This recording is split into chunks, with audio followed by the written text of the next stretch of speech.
예, 반갑습니다. 지금부터는 빅데이터 분석 시각화 사례를 소개하도록 하겠습니다. 저는 충북대학교 소프트웨어학과의 유관희 교수입니다. 오늘 말씀드릴 내용은 빅데이터 시각화 예제에 대해서 먼저 소개를 드리고요. 그래서 공공데이터에 관련된 걸 기반으로 해서 시각화하는 사례들을 아이고 여기서 편집 좀 해주세요. 기침이 나와가지고 다시 여기서부터 다시 시작할게요. 네, 지금부터는 다음과 같은 순서로 말씀드리도록 하겠습니다. 파트 1에서는 빅데이터 시각화 사례로 공공데이터를 기반으로 한 빅데이터 시각화 사례를 소개하고요. 파트 2에서는 또 다른 사례로 우리가 다양하게 유명하게 논의되고 있는 그런 사례들을 소개하도록 하겠습니다. 그리고 파트 3에서도 역시 마찬가지로 또 다른 사례들을 소개하겠습니다.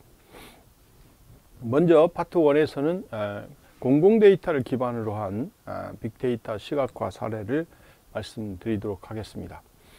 자, 공공데이터는 여러분들이 잘 아시는 것처럼 정부 3.0이 시작됐었는데, 이 정부 3.0이라 하면 우리가 새로운 정부 운영 파라다임을 만들고, 그 파라다임 속에서는 실제 정부에서 개방할 수 있는 많은 데이터를 공공데이터라고 칭하고, 이 공공데이터를 적극적으로 개방해서 공유할 수 있도록 하는 게 모토가 되겠습니다. 그래서 이런 정부의 공공데이터를 개방을 해가지고 부처 간의 칸막이를 없애서 소통하고 협력해서 실제 그 데이터를 기반으로 해서 시너지 효과를 얻을 수 있도록 할 뿐만 아니고, 이런 공공데이터를 기반으로 해서 국민들이 원하는 서비스를 제공할 수 있도록 만들어보자 라는 겁니다. 그래서 결국 이런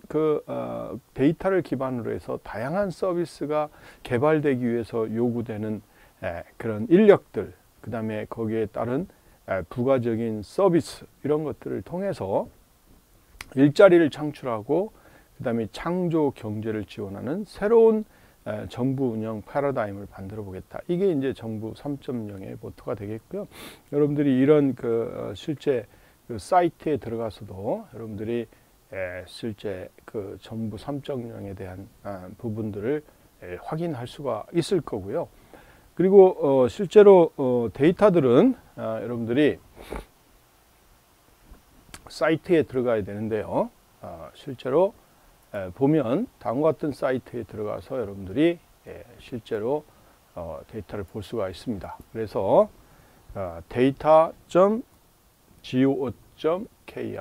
여기에 들어가시면, 자, 정부에서 제공하는, 즉 정부에서 공개하는 데이터를 여러분들이 실제 확인하기 위해서는 이 data.go.kr에 들어가시면 실제 관련된 데이터, 정부에서 공개하는 데이터들이 쭉 되어 있습니다. 그래서 예를 들면 데이터별로, 즉 부처별로 지금 공개되어 있는 데이터들이 이렇게 올라와 있을 겁니다. 그래서 교육 데이터, 그 다음에 교통 관리 데이터, 공공행정 데이터, 그 다음에 재정 금융 데이터, 산업 고용 데이터, 사회복지 데이터, 식품 건강 데이터, 문화 관광 데이터, 보건 의료 데이터, 재난 안전 데이터, 이런 많은 데이터들이 지금 올라와 있다고 보시면 되겠고요. 그래서 여러분들이 원하는 그런 곳으로 클릭을 하면 실제 예를 들면 이런 형태로 이 데이터, 교육에 대한 데이터들이 쭉 나열이 되어 있습니다. 그래서 이렇게 보시면 많은 데이터들이 이렇게 공공데이터로 올라와 있고요. 이 공공데이터 형태들을 하나의 예로 보시면 대구광역시 실제 교육청에서 공개한 교육 통계 연보가 이렇게 올라와 있고요.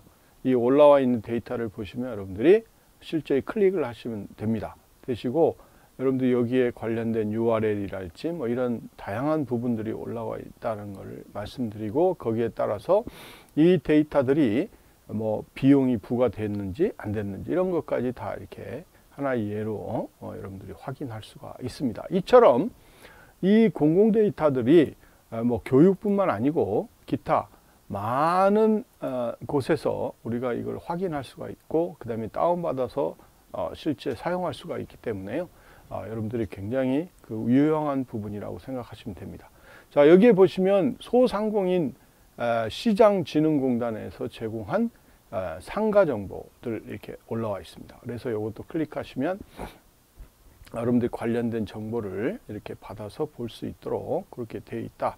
이렇게 말씀을 드리고 있고, 실제 이 데이터에 관련된 데이터 형식이 어떤 형식으로 되어 있느냐, 그거는 이제 나중에도 제가 이야기를 하겠지만, 여기 보면은 실제 확장자가 CSV라고 되어 있는데, 이거는 콤마로 separate, 콤마로 분류된 그런 파일입니다. 그러니까 이렇게 여러분들이 확인해 볼 수가 있고, 이걸 이용해서 여러분들이 실제 데이터들을 많이 어떤 데이터들이 공개되어 있는지를 확인할 수가 있다라는 겁니다. 그래서 여러분들한테 아주 그 굉장히 유용한 그런 정보들을 받을 수가 있고요. 여러분 수준에서는 즉 교육을 받아서 우리가 데이터를 핸들링하고 하는 측면에서는 많은 데이터가 있기 때문에 여러분들이 이걸 이용하시면 될 거고요. 그런데 이 데이터들이 이제 원래 본연의 목적인 그런 새로운 맞춤형 서비스를 국민한테 제공할 수 있을지 뭐 이런 부분에 대한 거는 데이터 품질이나 이런 부분들이 좀 더 확인이 돼야 되는 그런 상황에 있긴 합니다. 여하튼 그렇지만 정부가 갖고 있는 데이터들을 공개를 하고 이 공개된 정보를 가지고 뭔가 비즈니스도 할 수 있고 새로운 또 일자리를 창출할 수 있는 그런 패러다임이라는 것은 굉장히 중요한 의미를 갖고 있다. 이렇게 여러분들이 이해하시면 되겠죠. 그래서 실제 이 그 3.0에 보면은 앞에서도 제가 이야기했던 것처럼 실제 정부의 운영이 뭐 1.0, 2.0, 뭐 3.0 이런 형태로 이제 바뀌어 왔는데요. 이 3.0은 결국은 국민에 대한 맞춤형 서비스를 제공하자. 이게 이제 가장 큰 모토고, 그러기 위해서 정부에서는 데이터를 공개를 해야 되겠다. 이렇게 이제 결정을 하고 이걸 기반으로 해서 많은 서비스들이 이루어지도록 그렇게 하면 좋겠다라는 패러다임이다. 이렇게 생각하시면 되겠고, 실제로 이런 그 정부의 그 모토를 기반으로 해서 하게 되면 뭐 정부에 관련된 여러 가지 정보들, 뭐 실제 금융에 대한 정보, 그다음에 부동산에 대한 정보, 그다음에 교통에 관련된 정보, 이런 많은 것들을 국민들이 참여해서 확인하고 사용할 수가 있기 때문에 의미 있는 그런 데이터들로 이제 점점 발전해 나갈 것이다. 이렇게 여러분들이 생각하시면 되겠습니다. 그래서 이런 그 정부의 데이터들을 우리가 공공 형태로 만들게 되면 그런 것들을 우리가 이제 공공 데이터라고 이야기를 하는데, 이런 공공 데이터를 우리가 특징을 살펴보게 되면 정형 또는 쉽게 정형으로 변환할 수 있는 그런 데이터가 대부분입니다. 우리가 이제 빅데이터 하면은 빅데이터 하면 우리가 비정형 데이터도 이제 고려를 했었잖아요. 그런데 이 그 공공 데이터로 이제 개방을 하면 결국 정형화된 형태로 개방을 해야 되기 때문에 우리가 이 정형성을 강조하는 그런 형태라고 생각하시면 되겠고, 또 정형이 아닐지라도 쉽게 정형으로 변환이 가능한 데이터로 만드는 게 이제 특징이다 보시면 되겠습니다. 그래서 여러분들이 앞에서 제가 소개했던 빅데이터 하면 크게 이제 세 가지 패턴이라고 했었잖아요. 볼륨, 구조적인 측면에, 그 다음에 벨로시티, 속도적인 측면, 그 다음에 베리어티, 그 다음에 다양성 측면, 이걸 이제 세 개를 강조를 했고, 그 다음에 이제 그 좀 더 고려를 하게 되면 우리가 complexity, connectivity라고 이야기를 하는데, 이거는 뭐냐면 정보들 간에 얼마나 또 관련이 있는지 뭐 이런 것들을 이제 내포하고 있는 그런 특징입니다. 그래서 여러분들이 이 데이터들을 우리가 좀 사용하는 측면 뭐 이런 여러 가지로 고려를 했을 때 실제로 한번 이 그 네 가지 그 실제 빅데이터의 특성에 견주어서 우리가 이 데이터 자체를 분류를 해보면 그 분류 자체를 우리가 뭐 소셜 미디어 데이터, 그 다음에 제조업 데이터, 그 다음에 유통업 데이터, 그 다음에 공공기관 데이터, 그 다음에 측정 데이터, 이런 것들을 우리가 생각했을 때 실제로 소셜 미디어 데이터는 이제 볼륨이 되게 큰다는 거는 뭐 여러분들이 잘 아실 거고요. 그 다음에 다양하다, 정보가 다양하다. 뭐 당연히 여러분들 영상도 많이 올라오고요, 문자도 많이 올라오고요, 뭐 그렇죠. 그 다음에 소셜 미디어 데이터는 서로 연결이 잘 되어 있잖아요. 이런 부분을 확인할 수가 있고요. 제조업 데이터는 데이터가 엄청 큽니다. 굉장히 크게 들어오고 있고요. 요새는 이제 여러분들이 스마트 팩토리라고 많이 들어봤지만 이 스마트 팩토리에서 되면서 데이터 자체가 이 벨로시티가 굉장히 중요합니다. 속도가 굉장히 중요해서 이제 그런 부분도 들어가 있는 상태라고 보시면 되겠고, 그 다음에 유통업 같은 경우는 이제 볼륨이 되게 크죠. 그리고 공공기관 같은 경우는 여러분들이 다양한 특성을 갖고 있고, 그 다음에 서로 정보들 간에 연결이 잘 되어 있다, 이렇게 보시면 되겠죠. 그 다음에 일반적으로 이제 센서를 기반으로 해서 측정하는 데이터는 당연히 속도가 굉장히 리얼타임에 들어오기 때문에 이제 빠를 거고요. 그 다음에 뭐 초당, 밀리세컨드당, 어떤 심지어는 나노세컨드당의 데이터를 가져올 수가 있기 때문에 볼륨이 굉장히 커진다고 보시면 되겠습니다. 그래서 이러한 특징들을 갖고 있는 게 이제 이 데이터의 특성이다라고 생각하시면 되겠고, 특히 여러분들이 이제 일반적으로 데이터를 분석하거나 이럴 때 그 데이터 유형이 어떤 유형을 띠고 있는지 이게 분류 형태로 보고 그 데이터가 빅데이터 측면에서의 속성이 어떻게 되는지 보시면 이런 테이블을 기반으로 해서 여러분들이 분류를 해보시면 좀 더 의미 있게 데이터를 우리가 파악할 수 있겠다, 이렇게 여러분들이 이해하시면 되겠죠. 그래서 이런 그 데이터들을 가지고 여러분들이 이제 그 실제로 아마 이제 시각화를 해서 좀 더 편리하게 이제 볼 수가 있게 되어 있을 텐데요. 여러분들이 이런 그 데이터들에 대한 시각화를 해서 공개되어 있는 형태들은 굉장히 많습니다. 그래서 여기서는 이제 몇 개의 사례들을 뭐 소개를 해보도록 하죠. 그래서 예를 들면 여기에 digitalbrain.go.kr 뭐 이런 뭐 사이트들이, 근데 여러분들이 많은 사이트들이 생겼다가 없어졌다 합니다. 그래서 제가 여기서 소개하는 그 사이트 이름은 아마 있을 수도 있고요. 그 다음에 또 여러분들이 듣고 있는 시점에서는 아마 그 들어가지 않게 되는 그런 경우도 이제 있을 건데, 여러분들 그것들을 감안해서 여러분들이 설명을 들으시면 좋을 것 같습니다. 그래서 첫 번째 여러분들이 표 형태로 시각화하는 것들을 보면 우리가 일반적으로는 표로 많은 데이터들을 시각화해서 이렇게 보고 있음을 알 수가 있습니다.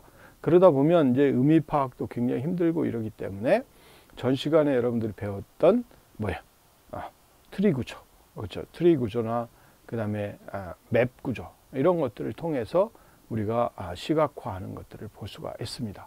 그래서 이렇게 시각화를 하고 해놓으면 색깔이 이렇게 여기 그 그림처럼 색깔이 좀 이상하게 나타나거나 이런 것들은 결국 뭐예요? 이 데이터에 대한 이상 데이터입니다. 즉 이상치 데이터예요. 그러면 그 이상치 데이터를 여러분들이 파악을 하고 파악된 것들을 기반으로 해서 정보를 해석할 수 있다, 이렇게 여러분들이 이해를 하시면 되겠습니다. 그 다음에 시간순으로 텍스트를 표현하는 그런 그 데이터들은 뭐 지금 여러분들이 아시는 것처럼 많은 곳에서 다 이런 시간 순서대로 텍스트가 표현되어 있는 걸 볼 수가 있죠.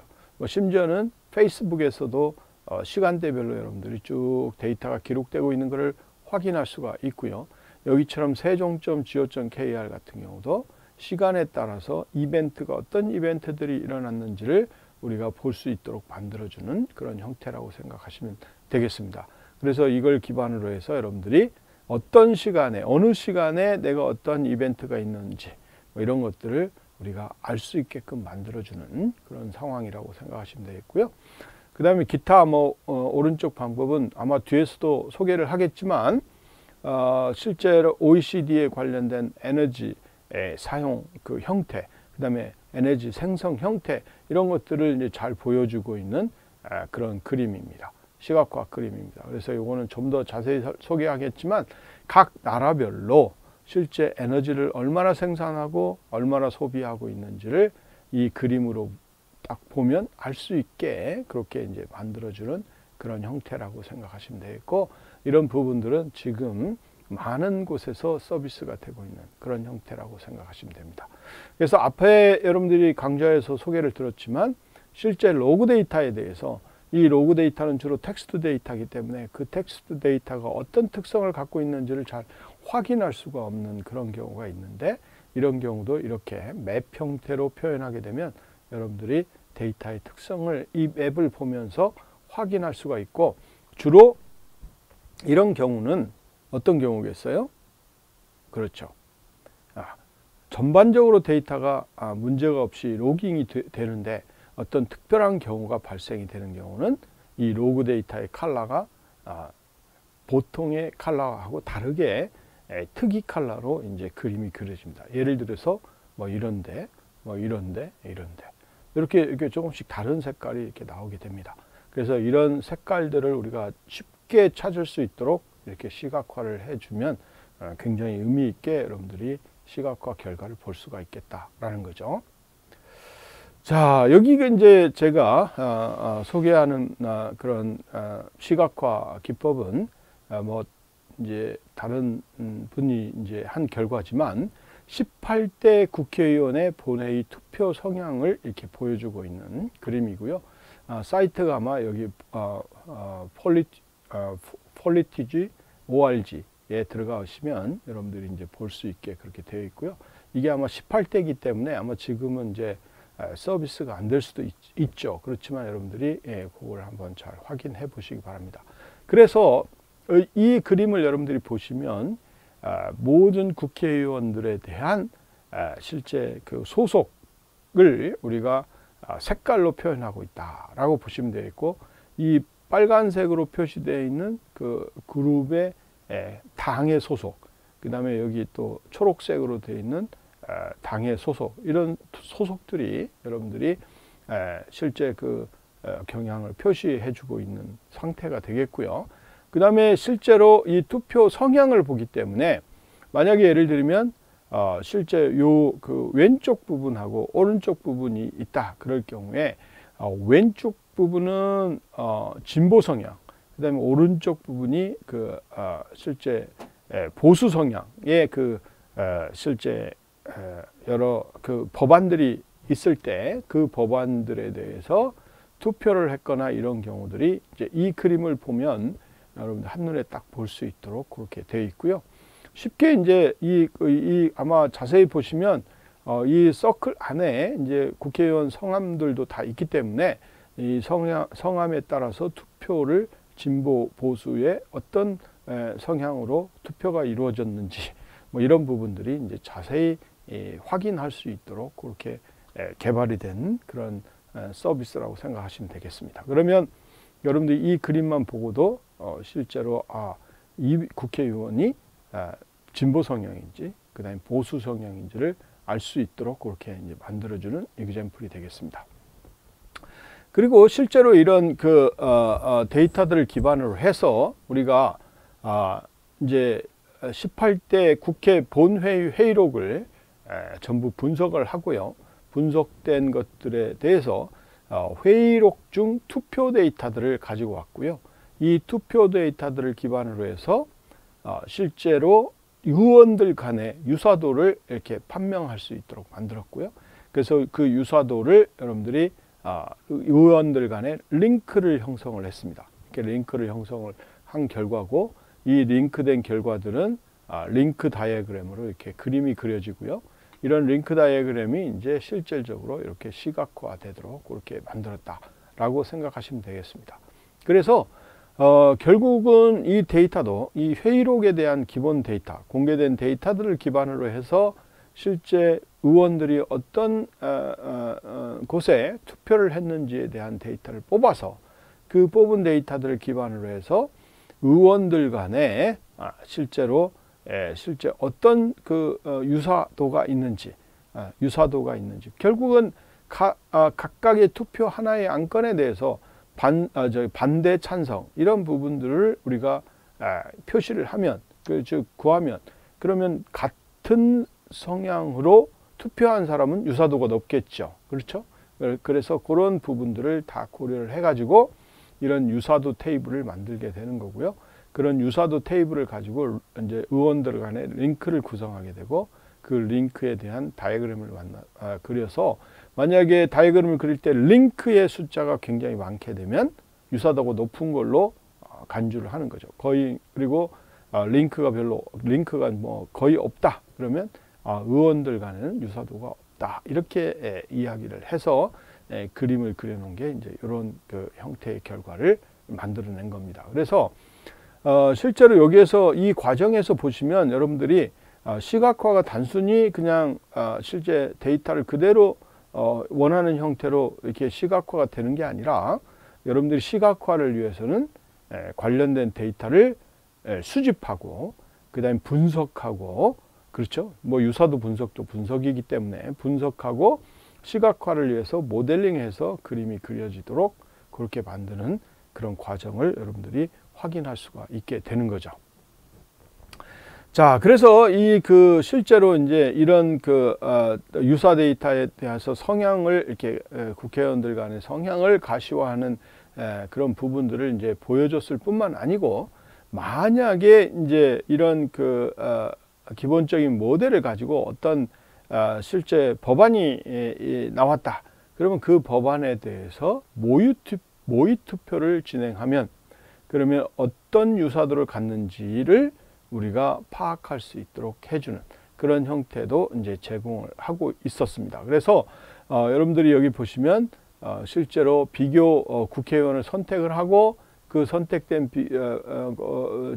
부분에 대해서 얼마의 유사성을 파악하고 어떤 특정한 법안을 넣게 되면 그 법안에 실제로 찬성한 그 다음에 기권하는 사람, 그다음에 반대하는 사람 뭐 이런 부분들을 우리가 실제 이 과정을 통해서 우리가 파악할 수가 있는 거고요. 그래서 여러분들이 이처럼 어떤 특정한 목적에 적합한 그런 데이터들을 시각화하는 게 굉장히 의미가 있는 그런 형태로 생각해 볼 수가 있는 거고요.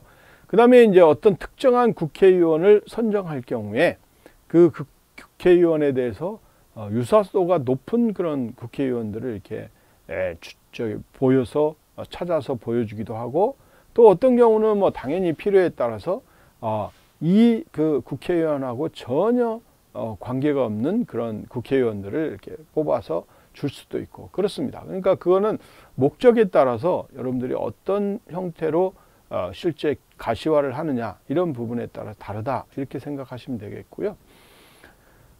그래서 이런 가시화를 하기 위해서는 여러분들이 당연히 요구사항을 제대로 받고 그 받은 요구사항을 기반으로 해서 여러분들이 원하는 결과들을 최대한도로 잘 시각화를 하는 게 굉장히 의미 있는 그런 형태다라고 생각하시면 되겠습니다. 그래서 이런 시각화 하나의 방법이 뭐 단순히 실제 특별한 요구사항이 없이 개발된 게 아니고 많은 요구사항을 기반으로 해서 시각화에 최적화된 형태로 여러분들이 개발이 되고 있다라고 여러분들 이해를 하시면 되겠습니다.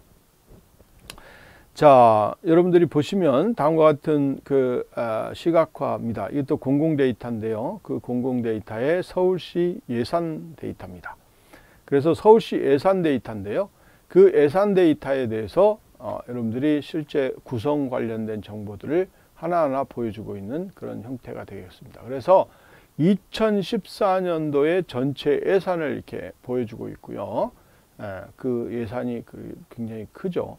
자, 이런 예산들을 우리가 서클 단위로 보여주고 있고 그 서클은 각각의 용도를 정하고 있습니다. 그리고 서클이 크면 당연히 예산이 클 거고요. 서클이 적으면 예산이 작게 배분되어 있다. 이렇게 여러분들이 생각하시면 되겠습니다. 그래서 실제 여기에 보시면 각각의 예산들이 나름대로 의미를 갖고 있고요. 그리고 그 의미에 여기 보시면 교육에 관련된 그런 예산들이 여기에 나와 있는 대로 되어 있고요. 그리고 뭐 다른 부분들도 모두 다 이런 예산들에 대한 배분 현황을 확인할 수가 있습니다. 그래서 여러분들 여기에 이제 좀 더 자세히 들어가면 그 예산에 대한 또 디테일 예산들이 명시가 되고 확인할 수 있도록 시스템이 개발이 되어 있는 그런 상황이라고 여러분들이 생각하시면 되겠죠. 자, 이번에는 여러분들이 이제 그 정부 3.0, 그다음에 공공 데이터 이런 부분에 대해서 설명을 했는데요. 여러분들이 한번 정부 3.0이 무엇이고 그다음에 공공 데이터가 무엇인지를 한번 설명을 해 보시기 바랍니다. 자, 그렇죠. 정부 3.0은 뭐예요? 지금까지 정부 1.0, 정부 2.0, 정부 3.0이 이렇게 나오게 됐는데 정부 3.0에서는 실제 정부의 데이터를 뭐예요? 공개적으로 개방을 해서 그 개방된 데이터를 이용해서 맞춤형 서비스를 개발해 보자 라는 거고요. 그러면서 거기에 따른 일자리도 창출하고 새로운 서비스도 창출해서 우리나라의 산업을 좀 부흥시켜 보자 라는 게 아주 그 정부 3.0의 기본이다 이렇게 생각하시면 되겠고, 거기에서 이제 나온 데이터들, 뭐 정부에서 나온 데이터들은 실제 개방 형태로 해서 무료로 실제 개방이 되고요. 그 무료로 개방된 데이터를 가지고 여러분들이 많은 서비스를 개발할 수 있도록 해보자라는 게 이 공공 데이터하고 정부 3.0의 여러분들이 기본 내용이다라고 여러분 이해하시면 되겠습니다. 자, 그래서 공공 데이터를 활용할 수 있는 방안에 대해서 한번 만들어 보세요라는 거죠. 자, 한번 지금부터 해보시기 바랍니다. 자, 한번 생각해 보셨죠? 그래서 공공 데이터는 여러분들이 종류에 따라서 굉장히 다른 형태로 만들어지고 있고, 그건 결국 여러분들이 아마 제가 웹사이트에서 보여드린 것처럼 결국은 정부 부처에 따라서 여러분들이 거기에 적합한 그런 내용들이 실제 공개가 될 것이다 라는 거죠. 그래서 그 공개된 데이터를 기반으로 해서 여러분들이 서비스를 창출하면 되겠다라는 거고, 예를 들어서 국토부에서 여러분들이 개방하는 그런 3D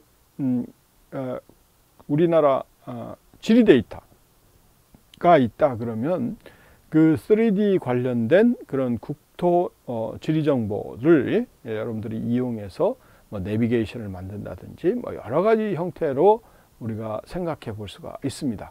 그래서 이런 하나의 그런 예가 될 수도 있고요. 그 다음에 교육 데이터를 기반으로 해서 우리가 한번 생각을 해보면 실제 교육에 관련된 여러 가지 공공교육도 있고 사교육도 있고 이렇습니다. 그러면 공공교육에 관련된 그런 부분들을 한번 보시면 여러분들이 도서관이 어디가 있는지 뭐 이런 부분들도 찾을 수가 있겠죠. 그리고 그 다음에 학력 수준이 어떻게 되는지 뭐 이런 부분도 다 이렇게 알 수가 있기 때문에 거기에 따라서 맞춤형 형태로 우리가 교육 패턴을 가져갈 수 있게끔 그렇게 할 수도 있다라는 것을 여러분들이 아시면 되겠습니다.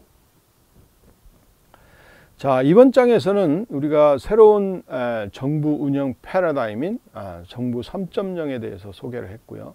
정부 3.0에서 실제 모토로 하고 있는 데이터의 개방에 관련돼서 여러분들 개방 사이트도 소개를 했고요. 그 개방 사이트에 어떤 내용들이 있는지도 여러분들 쉽게 한번 확인할 수 있도록 제시가 됐다라고 보시면 되겠고, 대부분이 정부에서 제공하고 있는 개방하고 있는 데이터는 정형 또는 쉽게 정형으로 변환이 가능한 데이터로 구성되어 있다는 것을 알 수가 있습니다. 그래서 여러분들도 이 수업이 끝나면 이런 정부에서 개방하고 있는 데이터들이 어떤 것인지를 한번 잘 살펴보시기 바랍니다. 예, 그러면 오늘 이것으로 마치도록 하겠습니다. 예, 감사합니다.